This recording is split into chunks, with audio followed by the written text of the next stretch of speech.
Well, we're now in Canada. We crossed the border about, I don't know, probably about 10 miles ago. Real small border crossing. Very easy. I mean, I was prepared for, for a lot of questions and whatnot. They only asked a couple of questions and passed us right on through. So much easier than I thought it was going to be. So now we're, our first night stop is not too far ahead. I wasn't sure how much trouble was going to be across the Canadian border, so I didn't, schedule a long drive day to day. But so far so good. Day one in Canada on there. Susan's following me in her truck. She's got some scenery going down the road right here. Tonight we're going to stay in a commercial campground. Go ahead and get our water filled up. Everything charged, batteries charged up good on electric, and head out tomorrow and see if we can find either a boondocking spot or maybe a provincial park to stay in that'll be a lot cheaper than these commercial parks right here. But hey, everything's going great so far.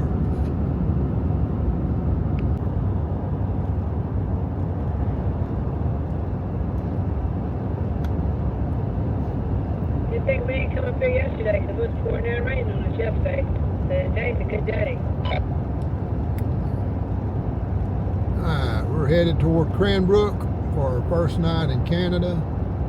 Again, some more scenery shots down in front of the highway in front of us. Of course, this kind of still looks, Montana had a lot of snow. Of course, now we're in British Columbia, and you got the Canadian Rockies here that we're traveling through on there. So moving on.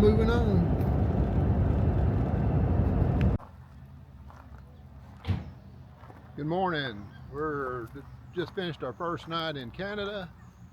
We're at Baker's Campground here in I can't even remember the name of this town we're in here, but it's a pretty nice little campground. It's got sites that'll accommodate about any size trailer on there. It's kind of in the middle of town, so it's convenient. Two things. It really wasn't loud last night. I thought it was going to be loud, but it wasn't. It's got tent sites. It's got pull-throughs. It's got back ends. It's got some good clean bathroom, good hot showers.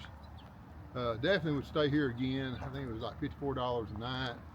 With 50 amp electric service. There's water available to fill your tank with on there. The campground hosts were very friendly. They allowed us to move sites because the one we reserved was going to be a little bit harder to get into on there. But again, very nice campground. Convenient to all the shopping and whatever you need downtown. This is one of the probably the last of the bigger towns we'll go through before we get up to Dawson Creek in that area up there. I want to flip it around and we'll do I'll just do a scan around again without me being in the way.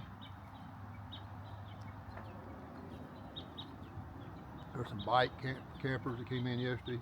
They're going with their bikes and camping and paddling. Got more endurance than I got. Area's fenced in, so you got security on there. Ingress and egress is just out there by the entrance. Got a little bitty dog park down there on there, but it does have a place you can let your dog out, and it's adjacent to a little city park over there. It's got some picnic tables and stuff. So it does have laundry facilities as well. So again, not a bad place to stay if you're passing through this area here. And I'll add the city name here in a moment when I remember what it is.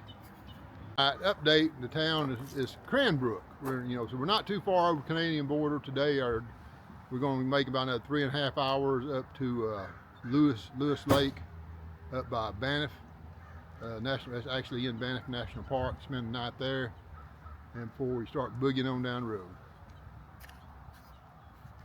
On the road again. You're looking at some beautiful mountains again. got lots of, this is everything I pictured British Columbia being, you know, up there. There's lots of, you know, craggy, Rocky Mountains, snow peaked. Of course, it's still early in the year on there, but yeah, it's after a quarter of a mile, use the right lane everything and I keep thought right towards it would be. Invermere. It's more expensive than I hope it would be, but it's pretty nice. So we got it.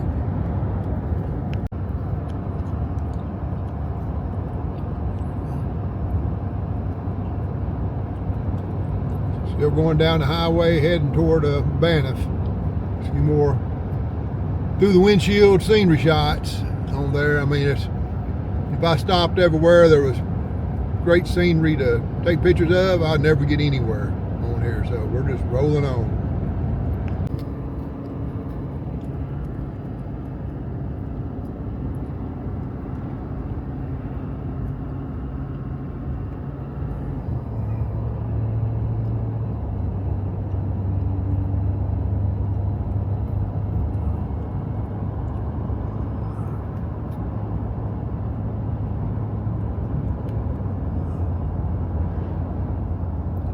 After 1 mile, turn right.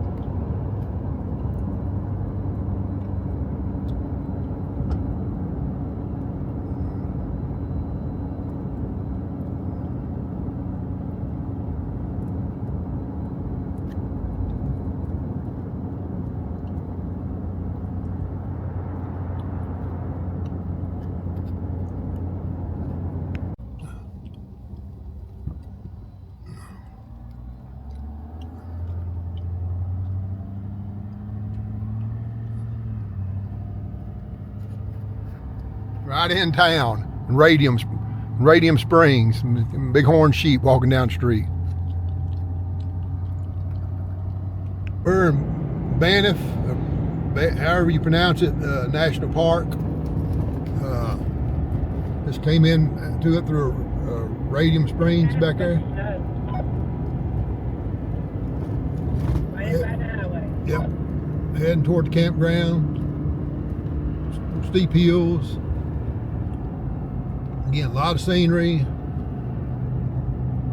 Nowhere to stop. Looks like I'm across the way over there. I don't know if that's the highway we're going up or not, but boy, there's a lot of switchbacks coming up on the road. You're probably up to see it, and you can see it over there now. See all those switchbacks? I don't know if that's the highway or if that's some other secondary road out there, but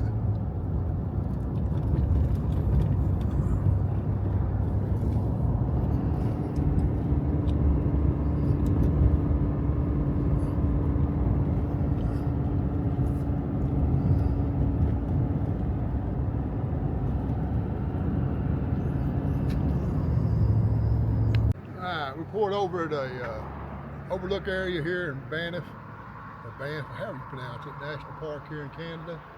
We're gonna get a scenery shot here. I'm gonna swing around with me in the scenery first, then I'll do it without me in the background on there.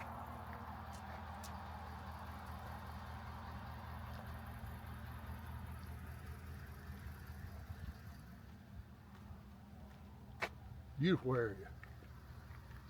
Totally surrounded by mountains with snow and whatnot. So all right, I'm gonna spin it around so I can get pictures.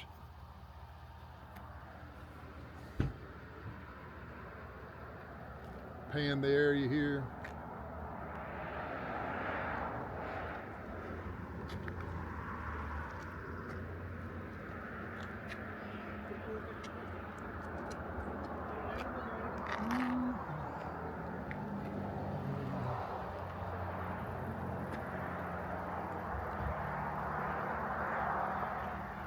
Mountain back behind us, where we just come back through, back in that area.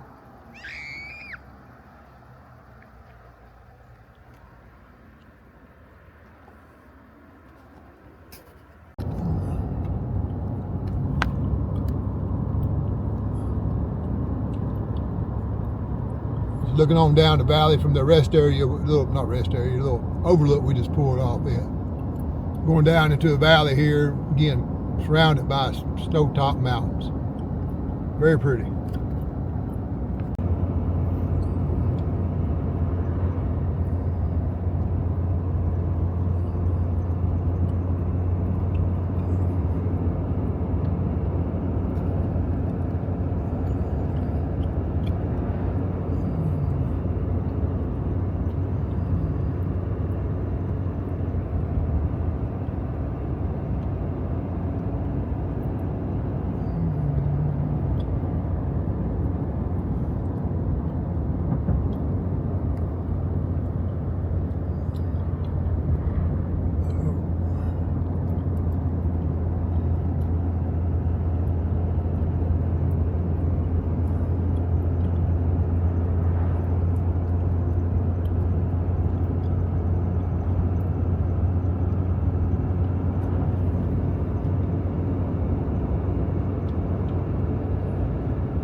Yeah, there's parts of this park we're driving through right now. It kind of reminds me of Yellowstone, a lot less crowded version of Yellowstone so far on there. But yeah, I mean the mountains are, and snow and the streams and everything is every bit as good. You know, you just don't have the geysers. We just passed a black bear a while ago back there right on the side of the road.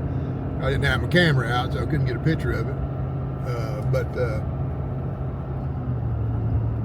yeah, it's a very scenic drive. Maybe one of these deals for future. You know, me and Susan was talking about, well, we might just make a trip just up to British Columbia and make that our destination and hang around and check out some of this area. Maybe do Montana and British Columbia as a trip. We'll have to see.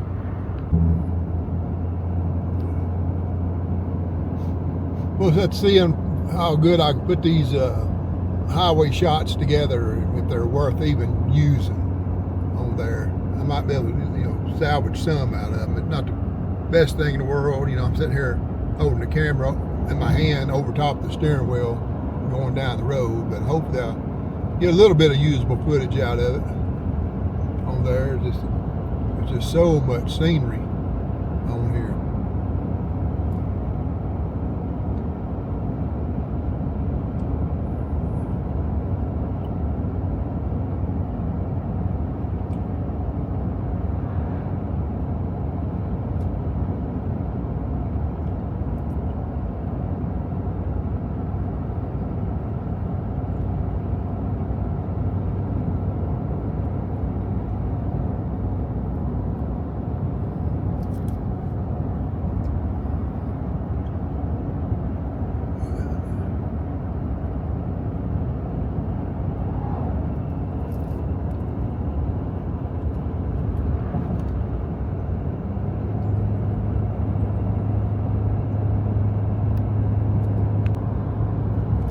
I think the roads that we're driving down, and we're going to be going from Banff up to Jasper National Park down there. It's the Icefields Road. It's supposed to be one of the most scenic routes there is as far as making your way up toward Canada on there, and I can believe it. I can truly believe it on there. There's nothing boring about this part of the drive at all. You know, I understand later on it gets pretty boring.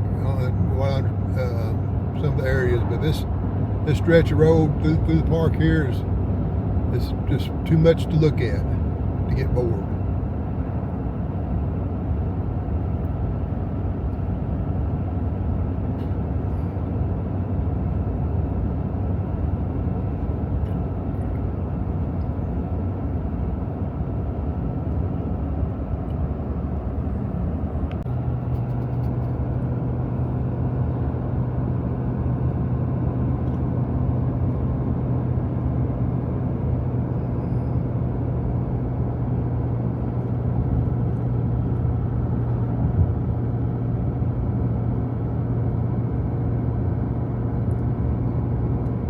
Flat top looking mountains, snow bands on it right there. Yeah, we just passed Stanley Glacier back here, so it looked like there was a trail you could hike up to a glacier, I guess. Get to the campground, get parked for the night. Maybe we'll get to get out and look around a little bit today, but you know, we got to hit the road again in the morning.